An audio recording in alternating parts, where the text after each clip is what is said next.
ಇನ್ನು Lokayukta B report ರದ್ದು ಮಾಡುವ ವಿಶ್ವಾಸ ಇದೆ ಜನಪ್ರತಿನಿಧಿಗಳ ನ್ಯಾಯಾಲಯ ಅಂತ ಸ್ನೇಹಮಯಿ ಕೃಷ್ಣ ಪಬ್ಲಿಕ್ ಟಿವಿ ಜೊತೆ ಮಾತನಾಡ್ತಾ ವಿಶ್ವಾಸವನ್ನು ವ್ಯಕ್ತಪಡಿಸಿದ್ದಾರೆ.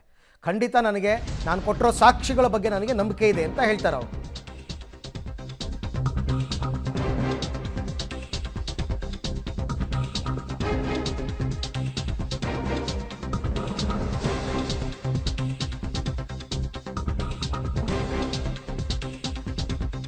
ಲೋಕಾಯುಕ್ತ ಬಿ ರಿಪೋರ್ಟ್ ಅನ್ನು ಕೋರ್ಟ್ ರದ್ದು ಮಾಡೋ ವಿಶ್ವಾಸ ಇದೆ.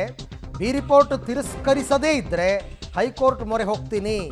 ಸಿಎಂ ಹಾಗೂ ಕುಟುಂಬದ ಮೇಲಿನ ಆರೋಪಕ್ಕೂ ಸಾಕ್ಷಿ ಇವೆ. ಲೋಕಾಯುಕ್ತ ಸಿಎಂ ಪ್ರಭಾವಕ್ಕೆ ಒಳಗಾಗಿ ಕ್ಲೀನ್ ಚಿಟ್ ಕೊಟ್ಟಿದೆ ಅಂತ ಮೈಸೂರಿನಲ್ಲಿ ಮೂಡ ದೂರುದಾರ ಸ್ನೇಹಮಯಿ ಕೃಷ್ಣ ಅವರು ಹೇಳಿಕೆಯನ್ನು ಕೊಟ್ಟಿದ್ದಾರೆ. ಸಿಎಂ ಸಿದ್ದರಾಮಯ್ಯ ಪಾಲಿಗೆ ಇವತ್ತು ಬಿಗ್ ಡೇ. ಯಾಕಂದರೆ ಜನಪ್ರತಿನಿಧಿ ನ್ಯಾಯಾಲಯದಲ್ಲಿ ಲೋಕಾಯುಕ್ತದವರು ಸಿದ್ದರಾಮಯ್ಯನವರ ಕುಟುಂಬದ ವಿಚಾರದಲ್ಲಿ ಸಲ್ಲಿಸಿರುವಂತಹ ಬಿ ರಿಪೋರ್ಟನ್ನು ಸ್ನೇಹಮಯಿ ಕೃಷ್ಣ ಅವರು ಚಾಲೆಂಜ್ ಮಾಡಿದ್ದಾರೆ.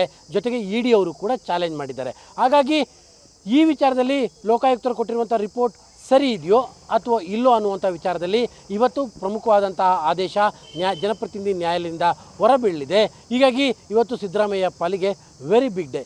ಇದ್ರ ಬಗ್ಗೆ ಮಾತಾಡೋದಕ್ಕೆ ಸ್ವತಃ ದೂರುದಾರರಾಗಿರುವಂಥ ಸ್ನೇಹಮಯಿ ಕೃಷ್ಣ ಅವರಿಗೆ ನಮ್ಮ ಜೊತೆಲಿದ್ದಾರೆ. ಸರ್, ಪ್ರಮುಖವಾಗಿ ಇವತ್ತು ಜನಪ್ರತಿನಿಧಿ ನ್ಯಾಯಾಲಯದಲ್ಲಿ ಅಂತಿಮವಾಗಿ ಅಂದರೆ ಈ ಬಿ ರಿಪೋರ್ಟ್ನ ಒಪ್ಕೋಬೇಕೋ ಬೇಡ ಅನ್ನುವಂಥದ್ರ ಆದೇಶ ಬರುತ್ತೆ ಹೇಗೆ?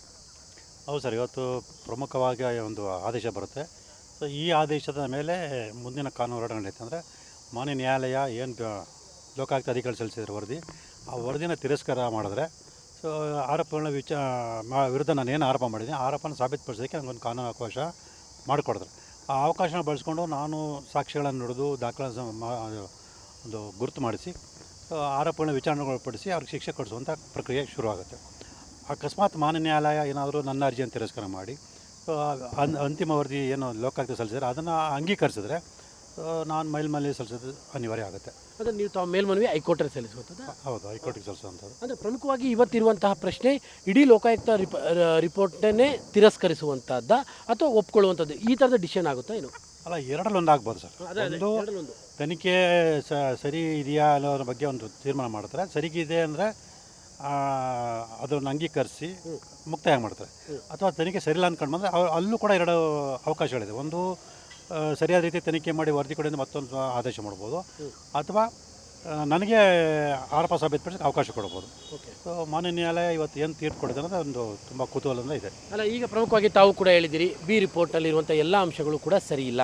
ಯಾಕೆಂದರೆ ನಿಮ್ಮ ಆರೋಪಗಳಿಗೆ ಸಂಬಂಧಪಟ್ಟಂಥ ಭಾಳಷ್ಟು ದಾಖಲಾತಿಗಳು ಕೂಡ ತಾವು ಮಾತನಾಡ್ತಾ ಇದ್ದೀರಿ. ತಮಗೆ ಎಷ್ಟರ ಮಟ್ಟಿಗೆ ವಿಶ್ವಾಸ ಇದೆ ಈ ಬಿ ರಿಪೋರ್ಟ್ನ ಕ್ಯಾನ್ಸಲ್ ಮಾಡುತ್ತೆ ಅನ್ನುವಂಥದ್ದು?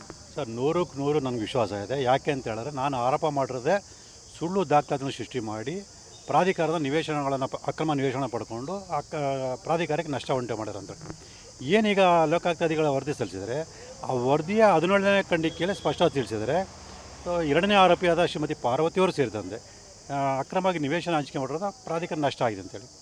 ಹಾಗಾಗಿ ಲೋಕಾಯುಕ್ತ ಅಧಿಕಾರಿಗಳು ಏನು ಸಲ್ಲಿಸಿರೋ ವರದಿ ಅದು ಗೊಂದಲಕಾರಿಯಾಗಿದೆ. ಅಂದರೆ ಒಂದು ಕಡೆ ಆರೋಪಗಳ ಪರವಾಗಿ ಇದು ಮಾಡಿದ್ರೆ, ಒಂದು ಕಡೆ ನನ್ನ ಪರವಾಗಿ ಇದು ಮಾಡಿದ.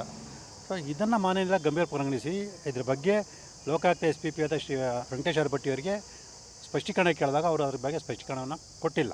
ಸೊ ಅವರು ಪರೋಕ್ಷ ಒಪ್ಪಂದ ಹೌದು 120 ಪ್ರಕಾರ ಅಪರಾಧ ಕೃತ್ಯ ಮಟ್ಟ ಮೇಲೆ ನಡ್ಕೊಂಡು ಬರ್ತಂದ್ರೆ. ಹಾಗಾಗಿ ಯಾವುದೇ ಕಾರಣಕ್ಕೂ ಈ ಬಿ ರಿಪೋರ್ಟ್ನ ಈ ಬಿ ರಿಪೋರ್ಟ್ ಒಂದು ಏನು ಲೋಕಾಯುಕ್ತ ಸಲ್ಲಿಸಿದರೆ ಆ ವರದಿನ ಸಲ್ಲಿಸಿದೆ. ಸೊ ಮಾನ್ಯ ನ್ಯಾಯಾಲಯ ತಿರಸ್ಕಾರ ಮಾಡುತ್ತೆ ಅನ್ನೋ ಸಂಪೂರ್ಣ ವಿಶ್ವಾಸ ನನಗಿದೆ.